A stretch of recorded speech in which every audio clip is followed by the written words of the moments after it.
Plusieurs milliers d'Américains sont descendus dans la rue pour protester contre le racisme dans le pays après que George Floyd, un Afro-Américain, a été tué par un policier ayant laissé son genou sur le cou de Floyd pendant près de 9 minutes, alors même que George Floyd répétait à plusieurs reprises qu'il ne pouvait plus respirer avant de finalement perdre toute sensibilité.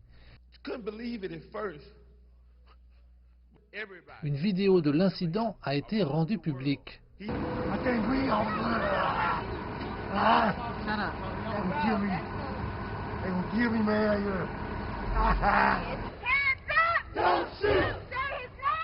manifestations se sont rapidement propagées à d'autres régions du monde, de Londres à Pretoria en passant par Sydney et au-delà.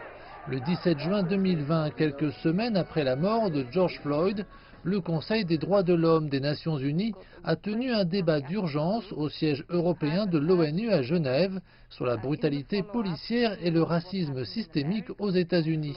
Le forum de 47 États membres a adopté à l'unanimité une résolution présentée par les pays africains condamnant fermement les activités policières discriminatoires et violentes qui ont conduit à la mort de George Floyd à Minneapolis et a demandé un rapport sur le racisme systémique contre les personnes d'ascendance africaine, en particulier ces incidents qui ont abouti à la mort de George Floyd. Le mandat demande également à la haut-commissaire des Nations Unies aux droits de l'homme, Michelle Bachelet, d'examiner les réponses du gouvernement américain aux manifestations pacifiques, y compris le recours présumé à une force excessive.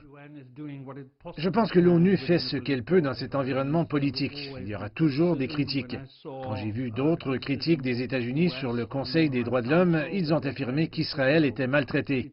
Et bien sûr, je n'ai pas non plus aimé certaines des déclarations faites sur Israël au sein du Conseil des droits de l'homme. Mais cela implique aussi certaines choses sur le fait d'être un mauvais perdant. Je veux dire, si on ne peut pas gagner un argument politique et qu'on commence à prétendre que l'institution ne fonctionne pas, je pense que l'ONU peut le supporter, elle peut se débrouiller sans se résumer à ce genre de critiques.